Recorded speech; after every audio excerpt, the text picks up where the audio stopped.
खाली कथा बड़ बड़टा खाली कहउछ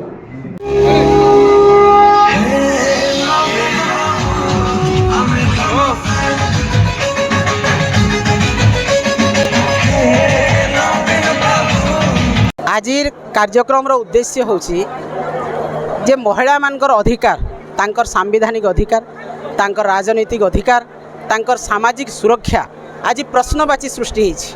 आज भारतीय जनता पार्टी सरकार केंद्र सरकार हुंतु किंबा राज्य सरकार हुंतु महिला को निर्यातना देवारे एक नंबर होती भारतवर्ष में। आज एनसीआरबी रिपोर्ट अनुसार महिला दुष्कर्म रे ओडिशा एक नंबर राज्य भाव में आज पुरस्कृत होउछि सारा भारतवर्ष में। एटा कौन जो महिला मानकर 33% रिजर्वेशन करने महिला बिल 2023 पारी थेला किंतु एपर्यंत कहीं केंद्र सरकार लागू करना कौन महिला माने दक्षता नहीं विधानसभा विधायिका हेबापाई एवं लोकसभा सांसद हेबापाई तो से 33% रिजर्वेशन आमको दि जाऊ। जो महिला मान को दुष्कर्म करा जाउछि गोटे दिन में 22 जन दुष्कर्म शिकार होउछंती ताको नियंत्रण करा जाऊ। चाषी मानकर धान बिक्री होउनी आज महिला माने विभिन्न क्षेत्र में निर्यातना पाउछंती से सबू को बंद करा जाऊ। ए सरकार अपारक सरकार बेलज्जा सरकार एवं मूकबधिर सरकार आज महिला मान को अधिकार देवारे टालटुल नीति करछंती। तेणु 33% रिजर्वेशन महिला मान सुरक्षा एवं दलित आदिवासी महिला मानकर जो दुष्कर्म होची ताकू बंद करिबा एवं आईन श्रृंखला को नियंत्रण करंतु मुख्यमंत्री नहेले गादी छाड़ंतु तुरंत।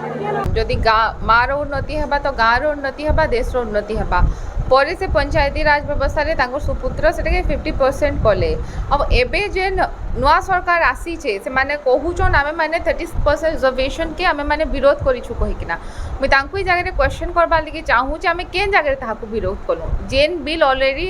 2023 मसिया रे पास ही सारी छे आउ सर्वदलीय बैठक रे सबु दल मिसी किना से बिलटा की पास करछन तो एबे आमे क्या करछि जगह विरोध कलु जे जबकि हमर केनसी भी सदस्य एका नैन तो जेनता को गोटे मिथ्या प्रोपागेंडा अच्छे आमे माने सेटा की विरोध करूछु आउ जेन भी आमर अधिकार अच्छे 33% रिजर्वेशन सेटा से माने काली लागू करूँ आमे सेटा एका चाहूँ ओइटा एका आमर अभियान आज अता विरोध आरंभ होइछे। मुझे कहली कि माँ मैंने एक्चुअली से बीजेपी नेत्री मान को लगी था कि आपण मैंने भक्त हुन अंधभक्त न हुन जे आपण मालिकटा ठकुचन कि आम मैंने विरोध कर प्रकृति आम विरोध न करी आम मैंने चाहूँ जो से रिजर्वेशन कालिका लागू हो कहीकिना। आज अताबिरा ठाने आमर नारी अधिकार अभियान आरंभ होइछे बरगढ़ जिलार प्रथम करी मानवर पूर्वतन मुख्यमंत्री नेतृत्व में स्नेहांगिनी मैडम को आह्वान रे हजार हजार संख्यार माँ मैंने एकजुट होचन इनु जना पड़ुचे माँ मैंने केते भल पाउचन नवीन पट्टनायक के आने आमर माँ मानकर अधिकार नारी अधिकार के जेनटा नवीन पट्टनायक देइथिले आज से अधिकार के छोड़े निया जाउचे। एसएचजी माँ मैंने विदेश जाई पारुथिले आज सब क्षेत्र में महिला मैंने मैंने डाउन हो जाउछन ताके आगे जीवार लगी रास्ता ही नहीं दबार बीजेपी सरकार। तापर हमर बरगढ़ जिले में विशेषकर चाषी मैंने बहुत हैरान होचन चाषी मानकर केनसी प्रकार तांकर माने विशेषकर तांकर धान कार्ड रो बहुत प्रॉब्लम होचे धान बिकी ना पारबार